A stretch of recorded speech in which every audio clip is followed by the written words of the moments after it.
Welcome to Rebecca Sounds Reveille. You are going to be so jazzed about today's show because we have somebody who's going to teach you how to get what you want. She is an icon in the industry, multi-talented, quite sassy and spunky. I just love it. And you already know who she is because she has made herself known. I've got to tell you, if you don't, you will. She's an actress, a producer, a director, a writer, and a vocalist. We're going to talk so much about many of the things she does, but also as a musician, she is really known for so many different roles, but starring in The Hills Have Eyes, as well as Welcome Back, Kotter, and Cut. Those are just to name a few. I have some that are my favorites: Three's Company, Electra Woman, and Dinah Girl, but that's really dating me too. So moving along to more current things, we're going to hear a lot about what she's got going on. Absolutely multi-talented, multifaceted, gorgeous. She's performed everywhere from Broadway with Tennessee Williams to, oh my gosh, even the small screen opposite of John Travolta. And we're going to hear so much about it. Let's welcome her right now. Susan Lanier, welcome to the show. Thank you, Rebecca. Keep talking, keep talking. I got to tell you, I mean, there's just so much that I want to share in it. And I just can't, well, I'm trying to contain myself, but I don't want to blow the lid off because this is your story. This is your life, and you have really just shown people that if you want it, you can get it, and you don't have to stop. You can keep going, and then also, as you're doing that, explore so many other parts of yourself that flourish, and you're doing it. How did you get started in entertainment? Oh my goodness. I feel like I've been intrigued with it since my earliest memories. I would watch Miss America on TV with my mother, who never missed it. My mother was a very pretty woman, and she loved the beauty contests back in the day. And on our old black and white TV or whatever we were watching, she would watch Miss America, and they would do talent stuff. And though I didn't ever become tall enough to even think that way, I'm kind of compromised in height. I mean, 5'3", so that's not tall enough to be a Miss America, or even enter a beauty contest. I was intrigued with the talent part of those shows. And if they twirled, I would copy them. Even as a little kid, I would, pretend I had a baton and throw it up in the air, sing or dance or whatever. And then when I was about 13, I was walking through a park in Dallas, and they were having an audition for a play called Winnie the Littlest Witch. And I didn't even know what an audition actually was. So I went up and I said, "What's going on?" And they said, "We're having an audition for this play." And I went, "Well, I want to audition. I want to be in the play." And I auditioned, got the part of Winnie, won an award at the Parks and Recreation thing at the end of the year. And that sparked it. I joined a theater company called Theater 3 in Dallas with other school chums of mine, Morgan Fairchild and Bill Bickley, and we really learned the craft of acting and theater acting, particularly at Theater 3 in Dallas, Texas. Theater 3, I love it. I bet that has stayed with you for so long, just back here in everything that you've done. Well, one of the things they taught, which I find a lot of people haven't been blessed to have this background, is extreme discipline, and that we were taught very early on it wasn't easy. They would make us clean the toilets to be in the plays. They would make us clean the theater. You had to be on time. There were, a lot, they taught us a lot of discipline, not to break character and things like that. Yes. And I think it prepped me and Morgan for sure, and for how hard it is really, and how disciplined you have to be in Hollywood or New York, on stage. That really does make a lot of sense because there are millions of people going to where the film industry is.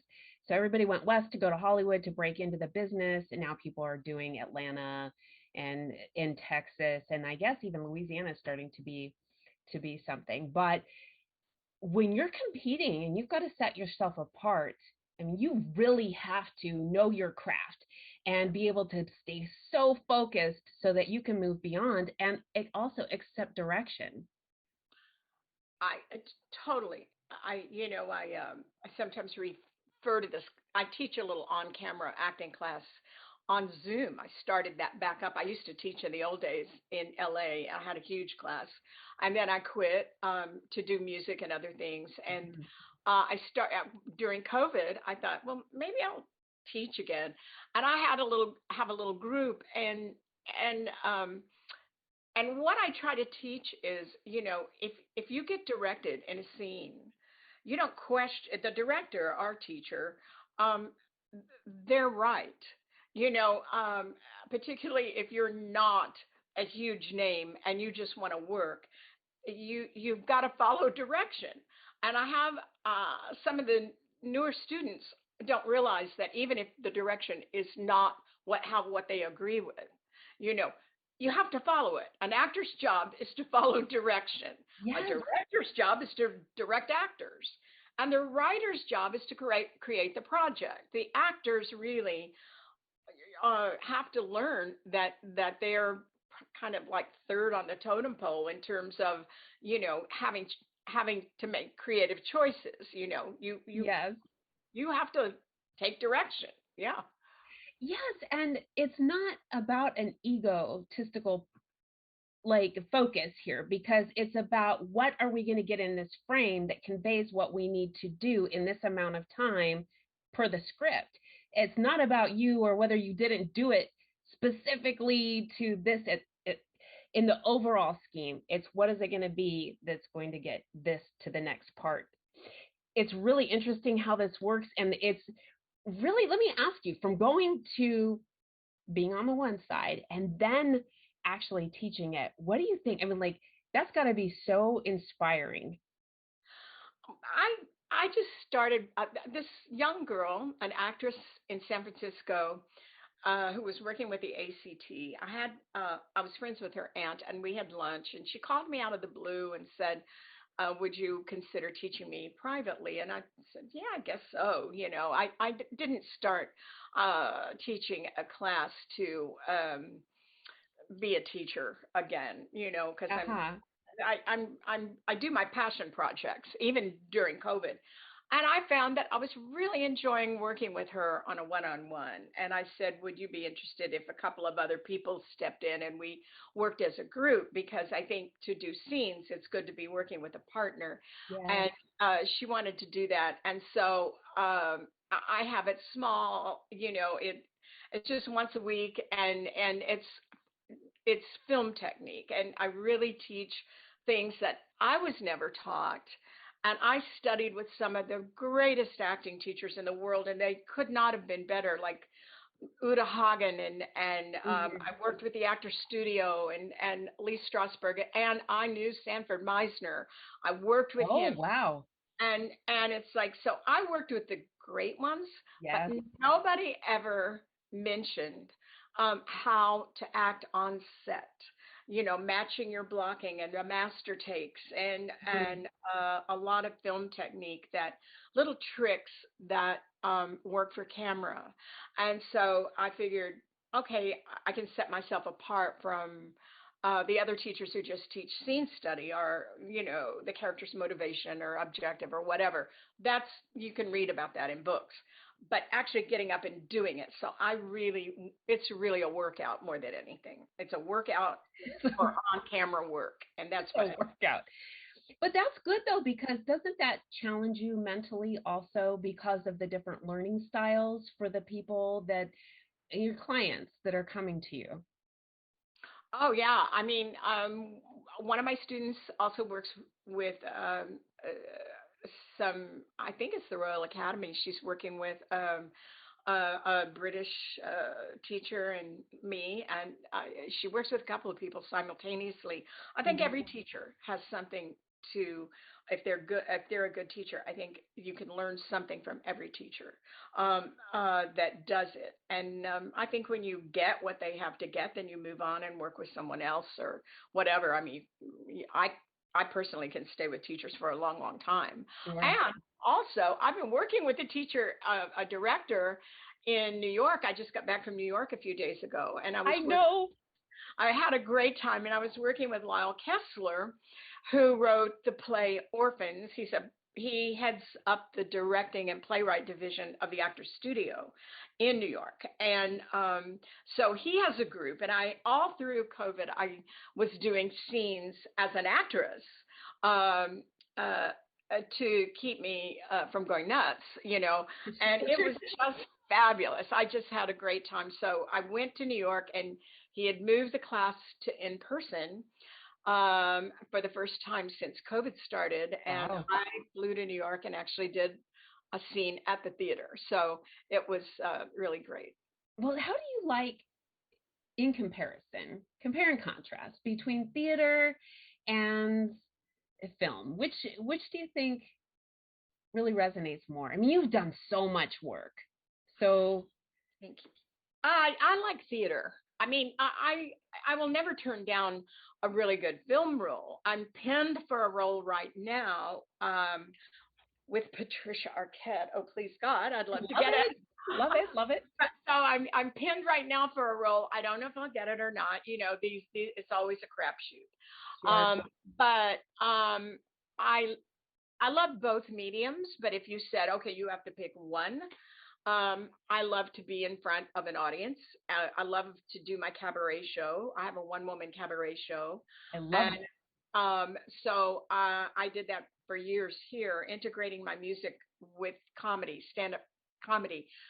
In the day, I actually did most of my shows, particularly when I started off in Hollywood, were sitcoms and comedy. Mm-hmm. And I find that to be one of my gifts, so to speak. I think comedy is harder to do than drama.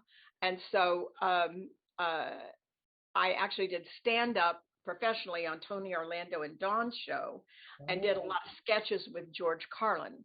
So Okay. I was actually groomed with some really great comedians. And so, I integrate comedy with the songs I write and do an hour and 20-minute show. And it had a really nice following here in Hollywood. I've done it in Florida. And I was asked to bring it to New York, so I'm going to do that.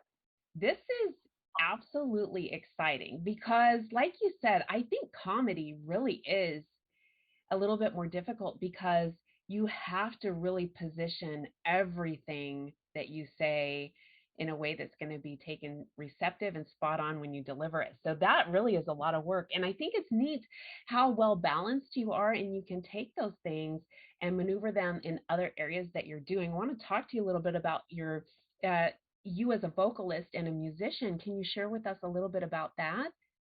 Yes, I started writing songs, in the shower when I was maybe 8. I don't know. I remember making up little ditties, and they were really stupid. If I get a crush on a guy, I like Mike, he's my type, or something really dumb. And so I remember just singing around the house all the time. And I don't consider myself a great vocalist. I am not an Adele. I am not a Bonnie Raitt. I am not Janis Joplin. But I enjoy music, and I enjoy singing, and I enjoy writing music, and songs will just come into my head, and I'm not a great keyboard player, but I'm good enough that I can go and sit down and work it out on the keyboard and then show it to my band and go, here, it's supposed to sound something like this. And then they take it and, put the finishing touches and make it into a real song, And so it's just something I do if I'm stressed out or feeling anxious about something. I'll go to the keyboard and just play a little bit, and it sort of soothes my soul. So I have written many songs, and it really started to launch when I met my late husband, Delaney Bramlett, in 1977. He had seen Uh-huh. me Have Eyes. And so I went to a club where he was singing, and we met and fell in love. Um, and of course, he was every musician's musician. He was one of the greats. He's in the Hall of Fame, and he lived in the recording studio from the day we met until he passed away in 2008. I'm so And sorry. so we were always in the studio, and I would give him many of the lyrics. So we would co-write a lot of music together when we were together. And so so we had a breakup in the 80s, and I decided to form my own band. And with his help, we ended up being really good friends. Then we fell in love again and got married again. Anyway, it was a long story, one of those soulmate kind of Yeah, stories. I was just going there. But yeah, totally soulmate. But we created music together, and and so you can't go to school to learn the things he could teach. There's no school that can teach that. So I was very No. blessed And with. all of that you had those dynamics, those unspoken dynamics between inspiration and creativity and the chemistry and all of those were just, it was the right whirlwind to just blossom in so many different directions with what the two of that you were doing. And here now you're able to use a lot of that in so many other directions, even in like relieving stress and just being able to, and I think all of that's going to come back. I mean, the whole cycle and dynamics that you were talking about is pretty incredible because when you have that love, even when there's kind of a hiccup there, you go back to that. It just doesn't go away. And all of that comes out as an extension through music, and people feel it. Yeah, I mean, he was wonderful and a great teacher, and he was very supportive of anything I did artistically, Mhm. and was also a great critic and had a very good eye. So he liked to teach people. He liked to make them better, and so I was very blessed to have been married to him and to have learned from him. This is pretty incredible throughout your journey in everything entertainment, it all encompassing. You've really been able to get some fantastic direction, make fantastic connections, and it's done very, very well for you. But it's not those connections that did it, it's you. You're profound and you are so skilled in so many different areas. And the perseverance has really made you shine. And so you have an album coming out. I do. I have an EP coming out called Allergic to Texas. And I love this. well, it's a real song called Allergic to Texas because I was living in LA and my mom was still living alive, and she lived in Tyler. And so every time I would go to Tyler, I would get this incredible bronchial allergy. And so I went to her doctor a couple of times. And one, the last trip that he goes, you know, you're just allergic to Texas. Yes, I think a lot of people are going to be able to relate because there's so many times they go visit family and there is a reaction. I know when I went to go visit my dad, he lived in this particular area and that place had this kind of an odor to it. And I just kept saying, I don't really want to go over there. But he's not there anymore. He's here in Texas now. But yeah, it really, I think that's going to resonate with a lot of people. Well, it's funny, I write with a lot of humor, and then I have a lot of ballads, sad ballads too, because it's the ups and downs of life, right? So I try to combine, um, make the show interesting with ups and downs, and the music as well. So I try to, I it's I just put out where I'm at the moment. I think that this is going to not only resonate from just that one particular song that you have, but in a lot of respects, based on things that we were talking about earlier. And it's really going to hit home for a lot of people. And this is one thing that is going to be so inspirational among many about the things that you do is just in that alone when this comes out. And I know it's going to hit at the perfect time. And I those think I'm who are, dropping the EP next week. So, it's in time for the holidays. If somebody wants to pick it up for a Christmas gift or a holiday gift, I think it's bear perfect. that in mind. Yes, I think that's perfect. I mean, simply it's going to help people, especially at the holiday time, because they're going to be able to relate, and then they know you from the, us talking today, this special time that we're sharing, and they're going to be able to see that throughout life and the things that they hear in your music are really going to be okay because they go in other directions too. It's going to be incredible. Let me ask you, what is your maybe the most favorite role that you've had in film? Well, I'm going to have to say The Hills Have Eyes because Uh-huh. it had the most profound effect on my life than any of the other roles had. Because I actually star in that movie, and because the movie was released in 1977 and Delaney had seen it at a drive-in, and I met him the night after he saw it. Oh, wow. That's how we met, as he came up and said, I saw you in that movie last night, and what's your phone number? The rest is history. But that kind of shaped my path to a large degree. My agent didn't want me to do The Hills Have Eyes because it was a horror movie. Okay. And there was a stigma back in the 70s about doing horror. But I was sort of I felt like I had done so much sitcom and so many comedies prior to the sitcom. I'd done several years of being on the road doing dinner theater sitcom with Okay. people like Donald O'Connor and Pat Paulson and Ed Cookie Burns. And so I felt like I needed a change for myself, whether they wanted me to do a horror movie or not. I wanted to branch into films, and I was hoping that doing The Hills Have Eyes would help me recategorize myself from the girl let's call for the sitcom to to real films. And I did a couple of pilots after The Hills Have Eyes, and because Delaney and I were doing some music projects together, which I was really enjoying, I personally got off my own path in the acting, and I wanted something that to me was more fun to do. And I the thrill was gone for some reason. I don't know Sure. why.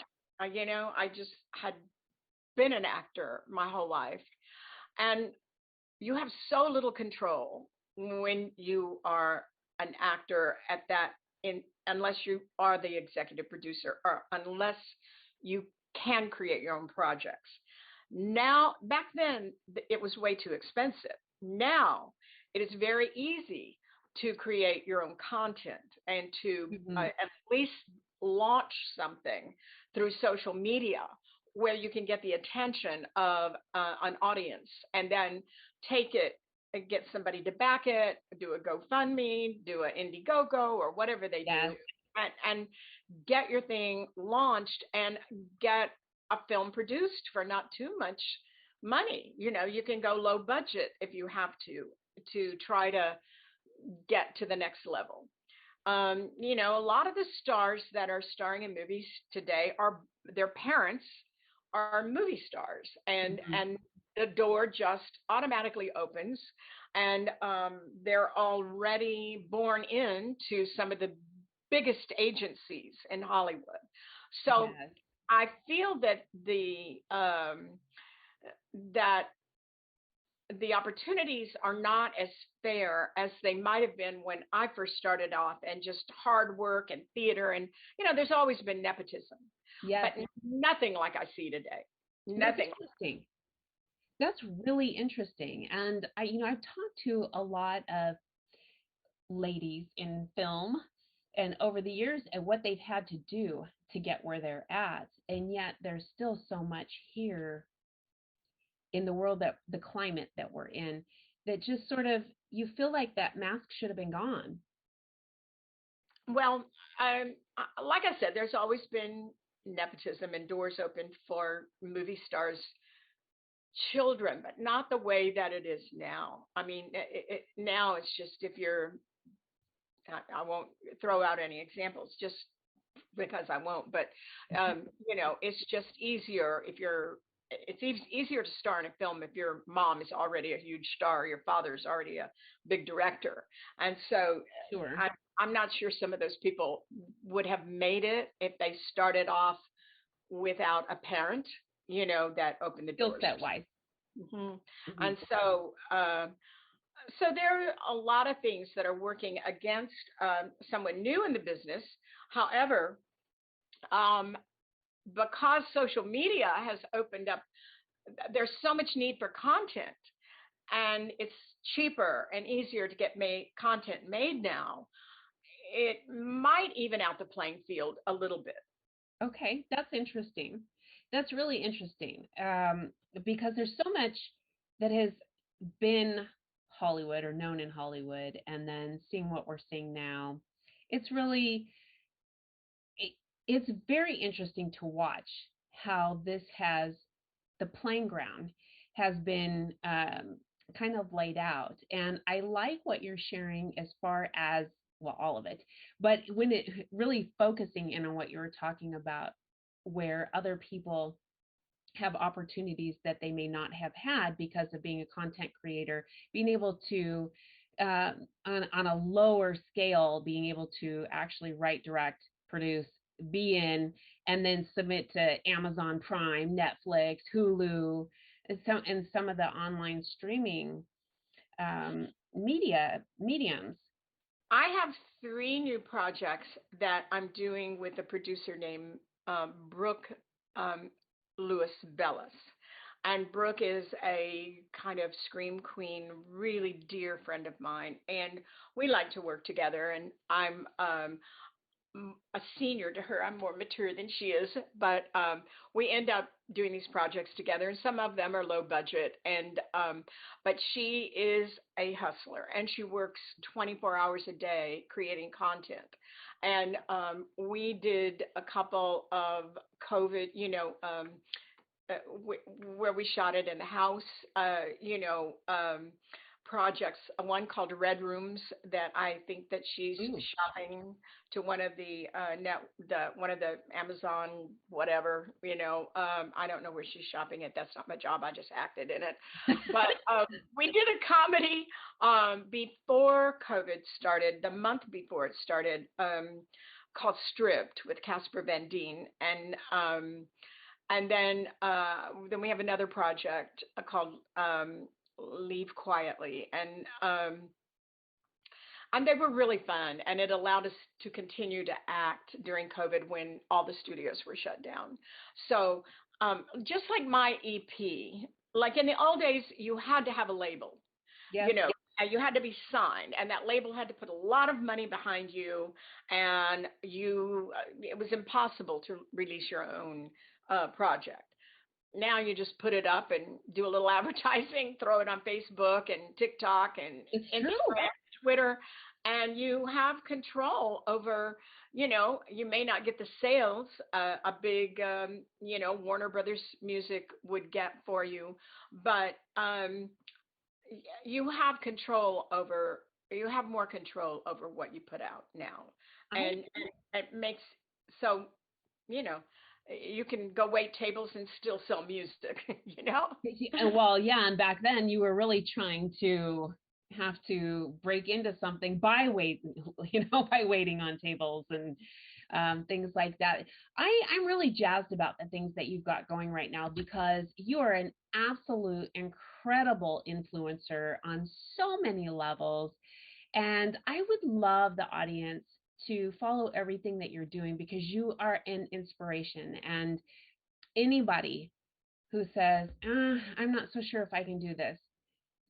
Just following the things that you do, just just in learning about the things that you've done already, incredible. That's going to be a game changer right there. But following everything that you're currently doing is an inspiration to want to make changes within.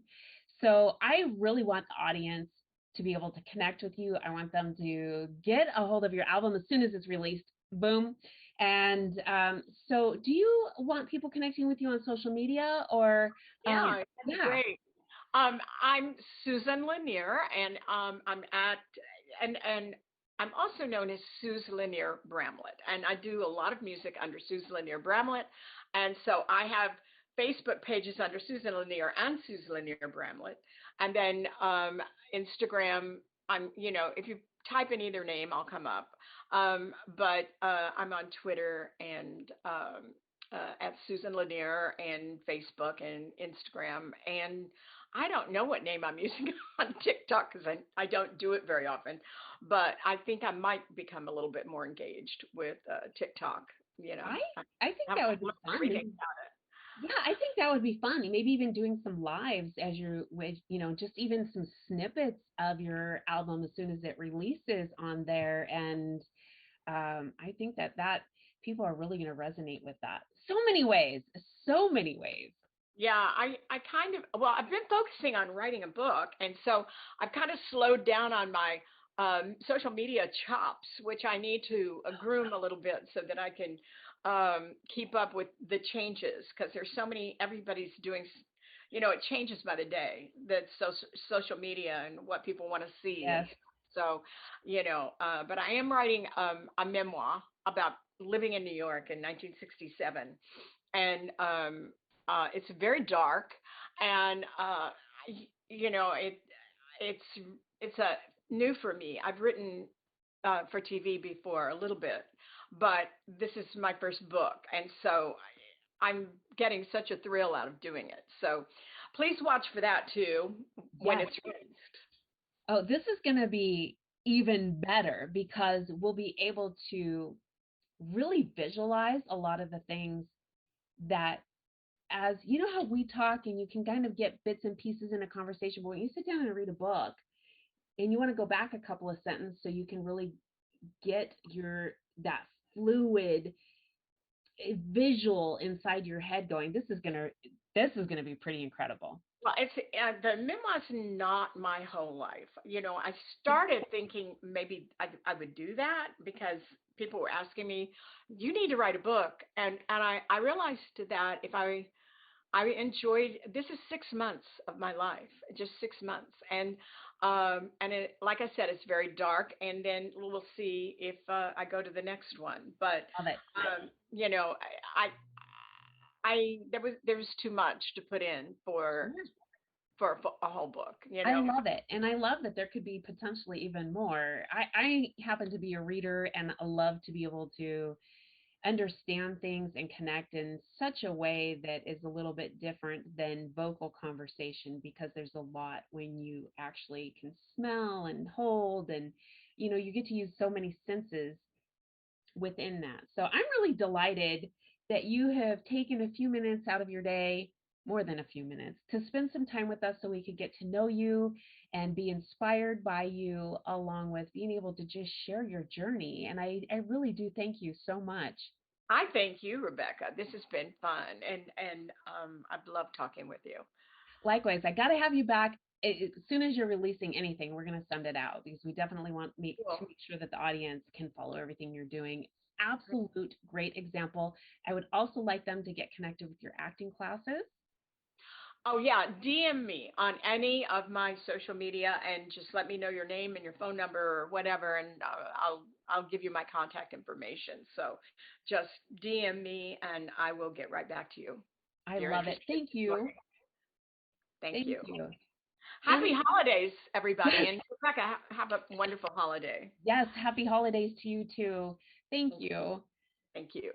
And I want to thank all of you for tuning in to another episode of Rebecca Sounds Reveille. This has been so much fun because there is so much that is really going to make a difference in your life and the journey that you have. Just hearing what Susan has said today and then following everything that she's got going. I'm going to tell you what, I want to see which one of you grabs a copy of her book first, because we may have a little contest going for that. So get ready.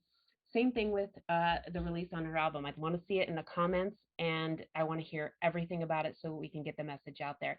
Thank you so much for tuning in, everyone. Make sure that you use that little when you are promoting on social media so that your friends, family, everybody that you know on social media is also going to get connected with Susan, and everybody that you don't know. Thanks.